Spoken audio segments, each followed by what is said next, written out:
Have you heard of the word in poetry? It's one of my favorite words because I grew up with poetry as a very important pursuit for exploring consciousness. And I was, as a child, constantly exposed to Western poetry and also philosophical Eastern poetry and the sacred verses of the Vedic verses, the secret verses and the sacred verses.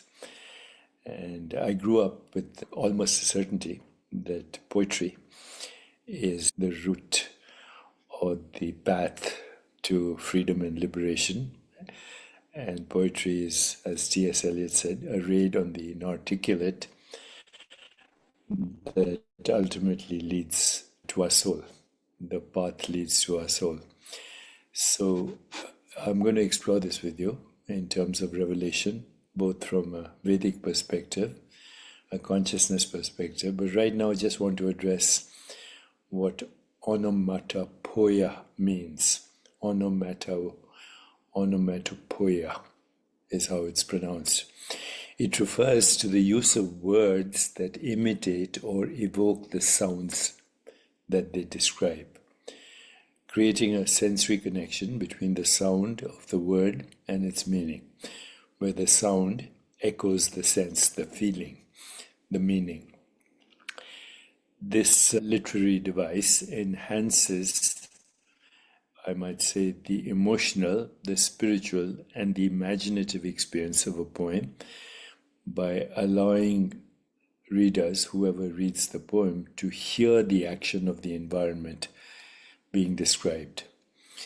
One of my most favorite examples of onomatopoeia is found in Alfred Lord Tennyson's Mort d'Arthur, the death of King Arthur, in his poems, which he called Idylls of the King.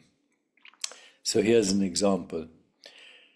Dry clashed his harness in the icy caves, and the bare black cliff clanged round him as he based his feet on juts of slippery crag that rang sharp-smitten with the dint of armed heels. So here the word clash really very vividly mimics the harsh metallic sound of armor striking against itself, evoking a cold, desolate atmosphere that resonates with the poem's themes of struggle and finality. This line not only conveys sound, but also reinforces the chilling and somber mood of this scene and the death that's happening all around. Tennyson frequently used onomatopoeia in his words to create immersive imagery. For instance, in the poem Come Down, O Maid, Come Down, O Maid, he describes the moan of doves in immemorial elms and murmuring of innumerable bees, where moan and murmuring replicate the soft, continuous sounds of nature, evoking a serene and timeless setting.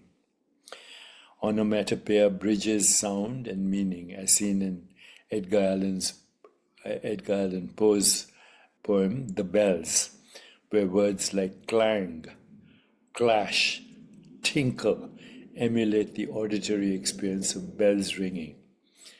And similarly in Alfred Noyes' The Highwayman, phrases like over the cobbles he clattered and clashed, bringing alive the rhythmic gallop of a horse. How beautiful is that? So such use of onomatopoeia enriches poetry by engaging readers' auditory senses, making the scenes more vivid in the mind and emotionally impactful. That is why poetry is the language of the soul. So let me know if this resonates with you, and I'll share some more poems from T.S. Eliot, from Walt Whitman, and from the sacred verses of the Vedas. My current book is Digital Dharma, How to Use AI to Elevate Personal Well-Being and Spiritual Intelligence. And please continue to engage with me by going to www.deepakchopra.ai. Thank you, friends. See that painting behind me? That's, I think, a woman reading poetry on a handheld device, and how it sparks her imagination and feeling and emotion and spiritual intelligence. Take care, friends.